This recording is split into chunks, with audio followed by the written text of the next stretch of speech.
اللہ مجھے بدگمانی سے محفوظ رکھے، مگر جو سچ ہے وہ تو سچ ہی ہے۔ ملک کی اجتماعی اخلاقی حالت کا یہ عالم ہے کہ ایک طرف مصیبت پڑی ہو تو دوسری طرف بھائی لوگ اس افراتفری میں اپنا الو سیدھا کر لیتے ہیں۔ احمد پور شرقیہ کے قریب پیٹرول سے بھرا ہوا ٹرالر الٹ جائے تو ارد گرد کے دیہات والے ٹرالر سے بہتے ہوئے پیٹرول کی لوٹ مار شروع کر دیتے ہیں۔ اس لوٹ مار اور مالے مفت سمیٹنے کے چکر میں اس پیٹرول میں آگ لگ جانے کے باعث درجنوں لوگ جل کر کوئلہ بن گئے۔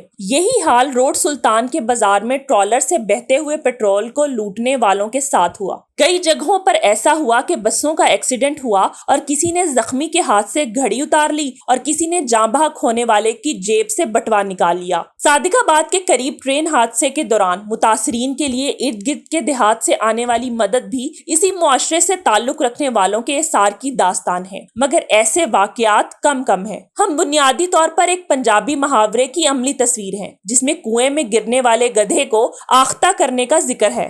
یہی حال اس وقت ملک عزیز میں جاری سیاسی کشمکش، بلکہ زیادہ مناسب الفاظ میں سیاسی گھڑمس کا ہے کہ اس دوران چلاک چوہے زیر زمین سرنگیں بنا کر خاموشی سے اپنے ہدف تک پہنچنے میں لگے ہوئے ہیں۔ ہم مسافر دیار غیر سے جب پاکستان میں فون کریں تو لامحالہ ملتان میں گھر والوں کو یا دوستوں کو ہی کرتے ہیں۔ اس دوران باخبر دوستوں سے بات ہو تو ایک سوال لازمی کیا جاتا ہے اور وہ یہ کہ شہر کی سناؤ کوئی نئی تازہ واردات کی خبر، شہر کے معاملات کیسے چل رہے ہیں؟ جواباً دوست اپنی معلومات کے مطابق خبروں سے بھی آگاہ کرتے ہیں اور حالات و واقعات میں ہونے والی پیش رفت بھی بتاتے ہیں۔ کئی دوست تو اپنی خواہشات کو خبر بنا کر سناتے ہیں اور کئی دوست واقعتاً خبر سناتے ہیں۔ اللہ جھوٹ نہ بلوائے تو ان خبروں میں سے شاید ہی کوئی ایسی خبر ہو جسے سن کر پردیس میں دل کو تسلی ملتی ہے۔ بیشتر خبریں اور اطلاعات کسی نہ کسی واردات کے بارے میں ہوتی ہیں، کسی دو نمبری سے متعلق ہوتی ہیں اور کسی پیدا گیری کی کہانی سے منسلک ہوتی ہیں۔ ان ملنے والی خبروں سے جہاں ملتان کے حالات سے آگاہی ہوتی ہے، مجموعی ملکی اخلاقی انحطاط اور مچنے والی لوٹ مار کا اندازہ بھی ہوتا رہتا ہے۔ آپ یوں سمجھ لیں کہ جب یہ مسافر اپنے دوستوں سے ملتان میں ہونے والی وارداتوں کی خبر لیتا ہے تو یہ سالم دیگ میں سے ایک نوالا چاول کھا کر پوری دیگ کا اندازہ لگانے کے مترادف ہوتا ہے۔ برا ملتان کون سا مریخ پر واقع ہوا ہے کہ یہاں وقوع پذیر ہونے والی وارداتیں ملک کے باقی حصوں میں ہونے والی وارداتوں کا تسلسل نہ ہو؟ سو قارئین، ملتان کی انہی وارداتوں کو میں بھی صرف ملتان کی نہیں بلکہ پورے ملک میں ہونے والی وارداتوں کا مقامی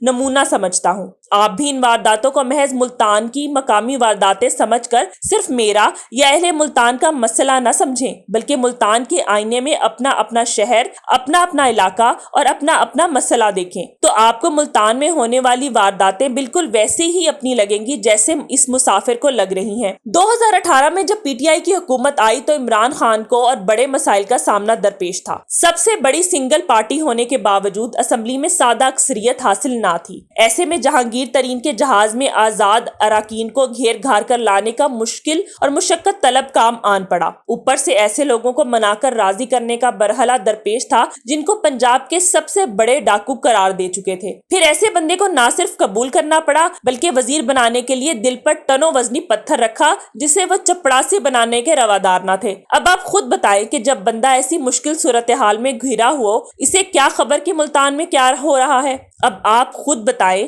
کہ جب بندہ ایسی مشکل صورتحال میں گھرا ہو اس سے کیا خبر کہ ملتان میں کیا ہو رہا ہے؟ اس افراتفری کے عالم میں میرے پیارے شاہ محمود قریشی نے ملتان مارکیٹ کمیٹی کا چیئرمین اپنے ایک بندے کو لگوا لیا۔ چلے خیر ہے، اپنے بندے کو لگوا لیا تو اس میں کسی حیرانی یا اچنبھے کی کیا بات ہے؟ پاکستان میں ایسا ہی ہوتا ہے، جب بھی کوئی سیاسی پارٹی حکمرانی میں آتی ہے تو یہی کرتی ہے۔ مسلم لیگ نون کی حکومت تھی تو انہوں نے ہمارے بہت عزیز دوست اور مسلم لیگ نون کے صدر بلال بٹ کو ایم ڈی اے کا چیئرمین لگا دیا، اور پی ٹی آئی کی حکومت آئی تو ہمارے پیارے شاہ محمود قریشی نے اپنے چہیتے رانا جبار کو اس عہدے پر لگوا لیا۔ کرپشن کی شکایات پر موصوف کو اس عہدے سے فارغ کیا گیا تو شاہ محمود قریشی نے کسی دوسرے کی خاطر سٹینڈ نہ لینے کی اپنی شہرت کے برعکس اس فراغت پر لاہور جا کر وزیر اعلیٰ عثمان بزدار کی خاصی ڈانٹ ڈپٹ کی اور مستعفی ہونے کی دھمکی دے کر دوبارہ رانا جبار کو MDA کا چیئرمین بنوا لیا۔ خیر بات ہو رہی تھی ملتان مارکیٹ کمیٹی کے چیئرمین کی کہ ایسے عہدوں پر سیاسی وفاداریوں کے باعث تقرریاں کوئی حیرانی کی بات نہیں۔ تاہم اس تقرری میں جو رمز پوشیدہ ہے وہ یہ کہ موصوف کے نام کے ساتھ اس کی وجہ شہرت اس طرح نتھی ہو چکی تھی کہ اس سابقے کے بغیر کوئی اسے جانتا ہی نہیں تھا۔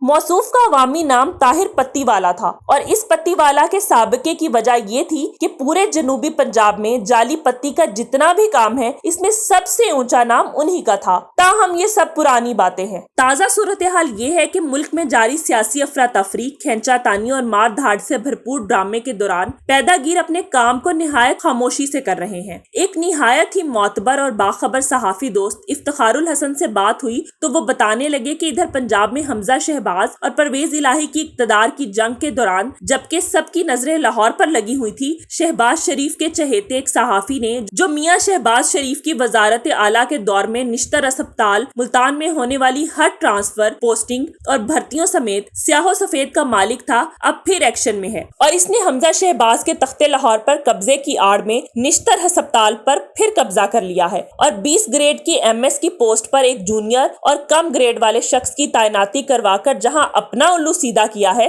وہی اب اپنا مستقل ڈیرا بھی لگا لیا ہے۔ دوسری طرف یہ ہوا کہ شاہ محمود قریشی نے پنجاب میں PTI کی حکومت کے دوران خاموشی سے ملتان میں فوڈ کا چیئرمین بھی اپنا بندہ لگوا لیا تھا اور ایک خبر کے مطابق وہ روزانہ حکومت کے رعایتی نرخ والے 1500 تھیلوں کے سرکاری اور مارکیٹ ریٹ میں 350 روپے فی تھیلے کے فرق کے حساب سے روزانہ 5.25 لاکھ کی دہاڑی بنا رہا تھا۔ اس کو نئی پنجاب حکومت نے ہٹا دیا۔ جیسے ہی 17 جولائی کی رات زین قریشی کی جیت کا اعلان ہوا، موصوف سابقہ چیئرمین فوڈ نے زبردستی جا کر اپنے پرانے دفتر پر قبضہ کر لیا۔ اگلے روز انتظامیہ نے اسے دفتر سے زبردستی بے دخل کر کے تالے لگوائے۔ اب پنجاب کی نئی صورتحال کیا بنتی ہے یہ دیکھنا باقی ہے۔ اگر حمزہ شہباز رہ گئے تو نشتر پر شہباز شریف کے چہیتے کا قبضہ جاری رہے گا، بصورت دیگر فوڈ کے چیئرمین کی دہاڑی چالو ہو جائے گی۔ اوپر کی افراتفری میں نیچے والے موج میلہ کر رہے ہیں۔